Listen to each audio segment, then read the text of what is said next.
Assalamualaikum warahmatullahi wabarakatuh. Perkenalkan, nama saya Muhammad Eka Andriansyah dari NIM 13026250008. Nah, di sini saya akan mempresentasikan tentang studi kasus landasan pendidikan, yaitu peran keluarga terhadap kepintaran dan perkembangan anak. Pertama, dari ringkasan materi, yaitu pertama, landasan pendidikan sebagai dasar analisis permasalahan pendidikan. Kedua, pendidikan berlangsung di sekolah dan lingkungan keluarga. Tiga, keluarga merupakan lingkungan pendidikan pertama. Selanjutnya ada learning outcome. Setelah pembelajaran ini, diharapkan mahasiswa mampu memahami konsep landasan pendidikan, menjelaskan peran keluarga dalam perkembangan anak, dan menganalisis permasalahan pendidikan keluarga.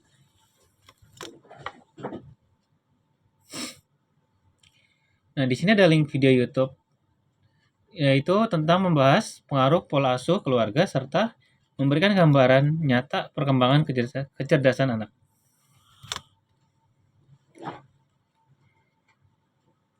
Nah, pertama adalah latar belakang.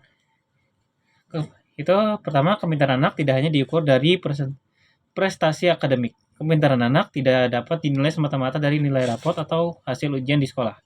Anak memiliki berbagai bentuk kecerdasan seperti kecerdasan emosional, sosial, moral, dan kreativitas. Kedua, keluarga berperan sebagai pendidikan informal.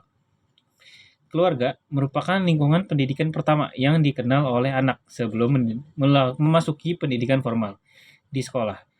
Melalui interaksi sehari-hari dalam keluarga, anak belajar nilai sikap, kebiasaan, dan pola perilaku.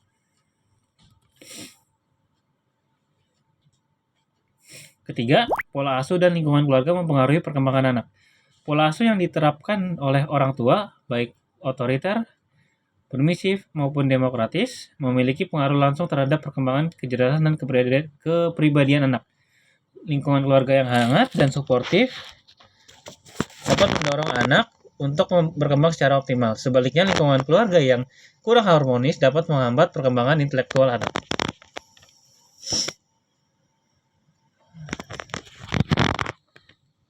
Selanjutnya diperlukan kajian melalui pendekatan landasan pendidikan.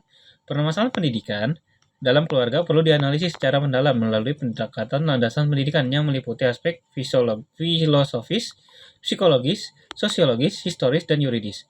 Pendekatan ini membantu memahami permasalahan secara komprehensif, serta merumuskan solusi yang tepat dan aplikatif dalam meningkatkan kualitas pendidikan anak.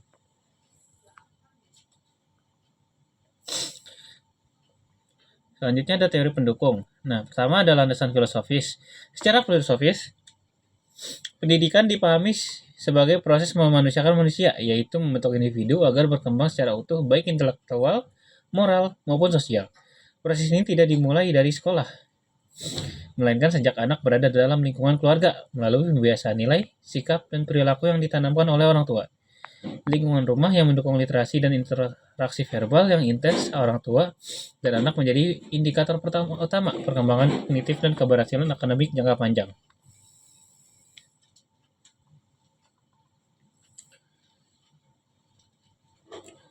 Yang kedua adalah landasan pendukung landasan psikologi. Dari sudut pandang psikologis, perkembangan kecerdasan anak sangat dipengaruhi oleh pola asuh yang diterapkan orang tua. Dukungan emosional, perhatian, dan motivasi yang diberikan orang tua akan membantu anak mengembangkan rasa percaya diri, kemandirian, serta kemampuan berpikir secara optimal. Yang ketiga ada teori pendukung landasan sosiologis.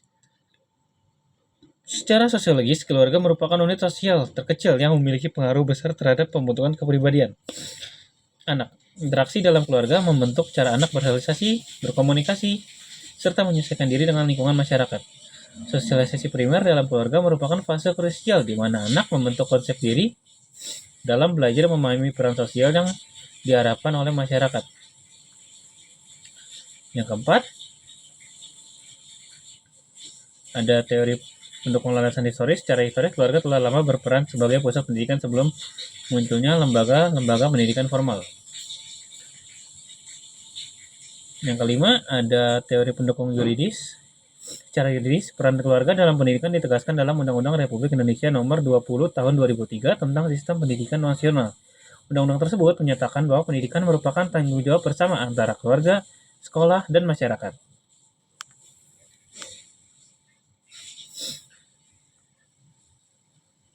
Selanjutnya ada input masalah. 1. Sejauh mana keterlibatan orang tua dalam proses belajar anak? 2. Bagaimana pola asuh orang tua terhadap kepintaran dan kepercayaan diri anak? Ketiga, bagaimana kondisi sosial dan ekonomi keluarga mempengaruhi kesempatan dan kualitas belajar anak?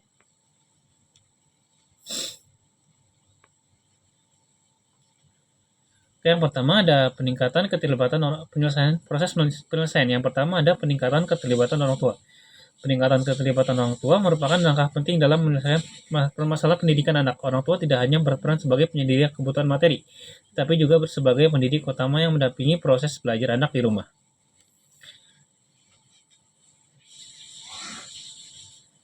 Yang kedua ada penerapan pola asuh yang tepat.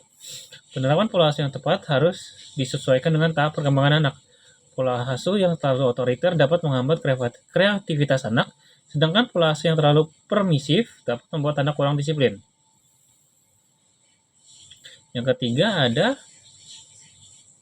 terakhir ada kerjasama keluarga, sekolah, dan masyarakat. Kerjasama antara keluarga, sekolah, dan masyarakat merupakan faktor pendukung utama menciptakan lingkungan belajar yang kondusif. Sekolah berperan memberikan arahan, bimbingan, dan pendampingan kepada orang tua terkait perkembangan belajar anak. Masyarakat turut berperan dalam menyediakan lingkungan sosial yang aman dan mendukung kegiatan belajar. Selanjutnya ada output masalah, yaitu 1. Meningkatnya motivasi dan kedisiplinan belajar anak. Meningkatnya motivasi dan kedisiplinan belajar anak merupakan hasil dari keterlibatan aktif orang tua dalam proses pendidikan di rumah.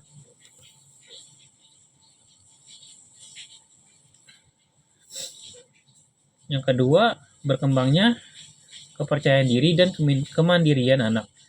Kepercayaan diri dan kemandirian anak berkembang melalui penerapan pola asuh yang tepat dan seimbang. Anak diberikan kesempatan untuk mencoba, berpendapat, dan mengambil keputusan akan lebih percaya pada kemampuan dirinya.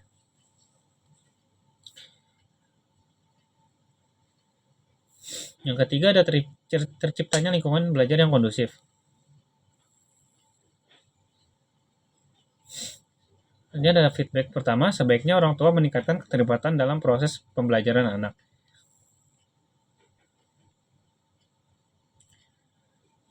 Feedback kedua, seharusnya penerapan pola asuh disesuaikan dengan tahap perkembangan anak.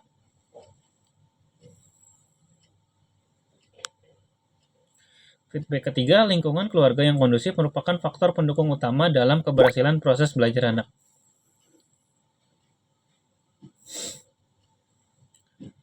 Terakhir ada kesimpulan, keluarga memiliki peran penting dalam perkembangan anak karena menjadi lingkungan pendidikan pertama yang membentuk karakter, sikap, dan kecerdasan anak. Landasan pendidikan sangat membantu dalam menganalisis berbagai permasalahan pendidikan dalam keluarga sehingga dapat ditemukan solusi yang tepat dan berkelanjutan. Oleh karena itu, sinergi antar keluarga, sekolah, dan masyarakat sangat diperlukan agar proses pendidikan berjalan optimal. Seharusnya diperlukan kerjasama yang konsisten dan kesadaran bersama dari semua pihak untuk mendukung tumbuh kembang anak secara menyeluruh. Oke, terakhir ada daftar pusaka, ada Undang-Undang RI nomor 2, bisa dibaca.